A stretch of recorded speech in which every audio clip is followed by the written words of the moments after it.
자, 여러분 안녕하세요. 다솜 요양복지TV 이원장입니다. 자, 이제 29강 강의하도록 하겠습니다. 여러분 강의에 앞서 여러분의 구독, 좋아요, 알람 설정 꼭 부탁드리고요. 여러분의 구독, 좋아요는 이원장이 영상 제작하는데 큰 힘이 됩니다. 자, 강의 시작하도록 하겠습니다. 자, 안전관리 보겠습니다. 낙상 안전관리 돕는 방법. 낙상 발생 후 일어날 수 없는 경우. 자, 발생 후 일어날 수 없는 경우. 이 무슨 말이에요?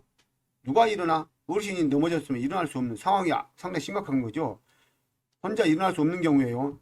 119에 신고한다. 절대 뼈를 맞추거나 이동시키거나 움직이지 않게 하고 대상자를 안정시킨다. 자, 뼈를 맞추면 안 돼요. 절대. 이것은 뼈를 맞추는 것은 잘못되면 2차 오히려 2차 질병을 유발할 수가 있어요. 절대 이동시키면 안 됩니다. 낙상 후 일어날 수 있는 경우 또 나왔어요. 스스로 일어나게 해서는 안 되며 호흡을 가다듬고 진정시킨다. 일어나기 전 다친 곳과 아픈 곳이 있는지 확인한다. 낙상을 일으키는 요인 볼까요? 여기 자주 나왔습니다. 낙상을 일으키는 요인. 자, 신체적 요인이 있고 환경적 요인이 있고 행동적 요인이 있어요. 신체적 요인은 뭐예요? 어르신의 신체, 어떤 신체 때문에 낙상이 유발되는가 그런 게 뭐예요? 운동장애나 심장질환, 빈혈, 시력저하, 요실금 이런 것들에 의해서 낙상이 일어날 수 있어요. 환경적 요인을 볼까요? 집안 환경, 외부 환경. 집안 환경이 뭐요?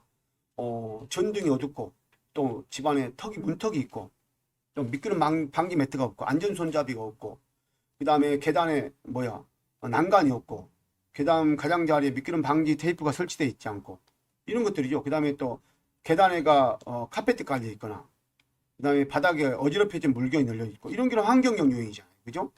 행동적 요인은 볼까요? 행동 요인, 지나친 음주나 개인 활동량 저하로 인해서 그런 행동으로 해서 낙상 위험 요인을 낙상을 일으킨다는 얘기예요. 낙상을 일으킨 요인 잘 알고 계셔야 됩니다. 자주 나왔습니다. 자, 낙상 예방 주의사항 볼까요? 거실, 복도, 현관. 자, 거실, 복도, 현관은 어떻게 해야 돼요? 문턱을 없애고 있으면 정말로 문턱을 없앨 수가 없으면은 경사로를 설치해야 됩니다. 주위의 물건을 채수하고 정리한다. 어지럽혀진 물건이 없어야 한다는 얘기죠. 자, 화장실은 손잡이를 설치하고 바닥에 물기가 없어야 됩니다. 그 다음에 미끄럼 방지 매트가 깔려 있어야 돼요. 주방에 싱크대 바닥에는 고무 매트를 깔고 물기나 기름기 등을 바로 닦아 제거한다. 물기나 기름 같은 거 엄청 미끄럽습니다. 정상적인 사람도 건강한 사람 넘어질 수가 있어요. 자, 계단 같은 거 볼까요? 엘리베이터 이용을 권장한다. 주위에 장애물을 지우고 조명을 밝게 한다. 자, 계단 같은 경우는 난간이 설치되어 있어야 되겠죠. 미끄럼 방지 테이프가 있어야 되고, 계단에는 그 다음에 계단용 층간 조명도 있으면 좋고요. 그 다음에 카페트 깔려 있으면 안 돼요. 아시겠죠? 자, 낙상 예방 주의사항 볼까요? 조명, 필요시 야간 등을 설치하기도 하고, 직사광선을 막기 위해 스크린이나 블라인드 설치하고, LED 등의 밝은 조명으로 바로 교체한다. 여러분 직사광선이 쪼이면요 눈비숨이 증가되어 가지고 시력 장애를 일으켜요. 그래서 낙상이 됩니다. 자, 침대는 바퀴 잠금 장치를 잠그고, 바퀴 잠금 장치. 취침 시 침대 난간을 올리고, 침대 난간을 올려야 되겠죠. 그다음 높이는 최대한 낮춘다. 이거 잘 알고 계셔야 돼요. 잠금 장치를 잠그고 침침 시 침대 난간을 올리고 최대한 낮은 위치. 기타. 갑자기 자세를 바뀌거나 움직이지 말고 천천히 움직인다. 이럴 경우 어떻게 해요? 이럴 경우는 골절 현상이 나오게 돼요. 골절. 그 다음에 발에 꼭 맞는 신발. 이 신발은 뒷창이 터져 있으면 돼요? 안 돼요? 안 됩니다. 큰 신발 안 좋아요. 균형을 유지하고 근력을 강화하는 운동을 한다. 균형을 유지하는 게 뭐예요? 일어서서 선체로 균형 잡기 그거 배웠죠? 그 얘기를 얘기하는 거예요.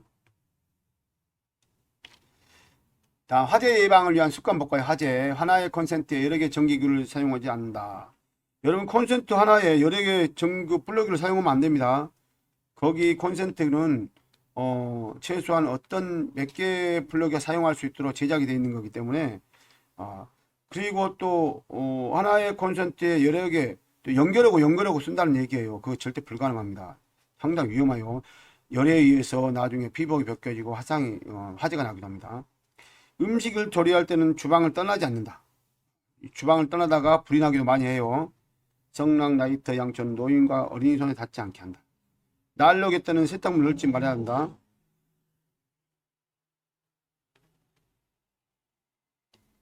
소화기가 비치는 장소를 알아두고 사용병을 익힌다. 위치를 변경하면 안 돼. 소화기 같은 경우. 왜냐면 늘 우리가 인지했던 장소가 있기 때문에 소화기를 함부로 옮기면 안 됩니다. 자, 화재시 대처 방법. 불이야 소리 지르고 비상벨을 눌러 주변 알린다. 불길이 작으면 소화기를 활용하여 신속히 끈다. 야, 불길이 작으면 끌 수 있잖아요. 옷에 불이 붙으면 얼굴을 가립니다. 머리를 가린 게 아니라 얼굴을 가리고 바닥에 둥근로 불을 끈다. 불길이 커서 끄기 어려운 경우 신속히 대피한다. 자, 여러분 이거 화재 소화기 작동 방법 보세요. 먼저 불이 난 장소로 가까이 가서 소화기 안전피를 넣는다. 소화기를 놓고 빼는 거예요. 불이 난 방향은 소화기 호스 끝부분을 잡는다. 자, 끝부분을 잡았죠. 자, 그 다음에 소화기 손잡이를 힘껏 움켜쥐고 꽉 잡았어요. 소화약제를 방출한다. 바람을 등지고, 여러분 소화는 바람을 등지고 합니다. 바람을 등지고, 이거 알고 계셔야 돼요. 앞에서부터 방사하여 불을 끈다. 이게 발화점이면 불이 붙어 있어요. 막 여기서부터 이렇게 꺼간다는 뜻이에요. 자, 화재 대피요령 볼까요? 계단을 이용한다. 여러분 계단을 이용한다. 엘리베이터 사용 금지입니다. 계단을 이용하면 어디로 먼저 갈까요? 1층으로 갈까요? 옥상으로 갈까요? 여러분 1층으로 옮겨야 됩니다. 1층으로 내려가는데 문제가 생기면 그때 옥상으로 가는 거예요. 아래층으로 대피가 어려운 경우 옥상으로 대피한다. 나와 있죠? 젖은 순간으로 코와 입을 감싼다. 코와 입입니다. 코와. 몸을 최대한 낮춰 이동한다. 바람이 불어온 쪽에서 구조를 기다린다. 바람이 불어온 쪽이에요. 그러니까 바람을 등지고 있는 거죠. 물에 적신 옷이나 이불로 문틈을 낚는다. 연기가 많은 경우 배가 바닥에 닿지 않게 기어 이동한다. 여기 배가 바닥에 닿으면 안 됩니다. 한쪽 손으로 벽을 짚고 조심스럽게 발로 옮겨 나간다. 여러분 벽을 한 손으로 잡고 나서 한 손으로 다른 손으로 옮기면 안 됩니다. 방향성을 잊어버려요. 자, 자연재해 수해 발생 시 대처 방법. 상수도 오염에 대비하여 옥조에 물을 받아준다. 상수도 오염에 대비하여 욕조에 물을 받아준다. 요즘 그 수해가 나면은 막 더러운 물들도 나오고 이런 오염이 많이 되기도 해요. 그런 경우 욕조에 물을 받아준다는 얘기예요. 필요시 전기 차단기를 열고 밴뷰를 잠근다. 왜? 그러다가 또 물이 넘쳐가지고 어떻게 돼요? 예, 감전이 되는 수가 있어요. 태풍 발생 시 대처 방법. 침수가 우려되는 경우 지하에서 나온다. 예. 여러분 그 침수가 우려되는데 깊은 곳에 들어가면 안 됩니다. 실내에서 출입문과 창문을 모두 닫고 잠근다. 막 흔들 때 유리창이 깨지기도 합니다. 가급적 전기 제품을 쓰지 않고 가스를 담가둔다. 예.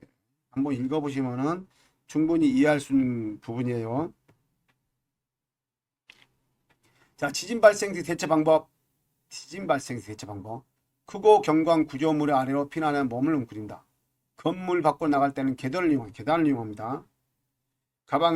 밖에서는 가방이나 손으로 머리를 보호하여 대피한다. 볼까요? 자, 지진 발생 직후 책상 아래로 들어가서 책상 다리를 꽉 잡고 있죠. 책 가방이나 책 방석 등으로 손으로 머리를 보호한다. 그죠? 흔들림이 멈춘 후 문을 열어 출구를 확보하고 피난 경로에 따라 침착하게 대피한다. 자, 최대한 떨어지는 물건에 위하여 머리를 보호하고 건물에 멀리 떨어져 있어야 합니다. 건물에서 멀리. 자, 여러분 꼭 알고 계셔요, 이런 거. 자, 정전 및 전기사고. 정전이 될 때는 누전 차단기 이상 유무를 확인한다. 제일 먼저 확인해 봐야 되겠죠. 정전이 복귀된 가전제품 플러그를 순서대로 꼽는다. 여러분 정전이 되면 미리 딱 가전제품을 다 꺼줘야 돼요. 원래.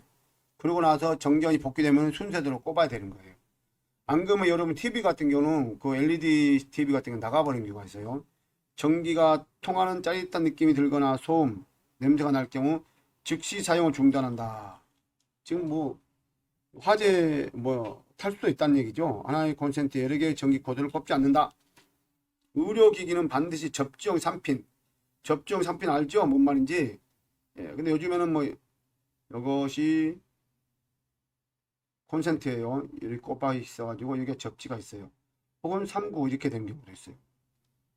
그래서 플러그도 그래서 플러그가 두 개가 딱 있으면 여기가 이렇게 여기가 접지가 있어요. 혹은 또 3구가 있는 경우도 있어요. 이걸 얘기하는 겁니다.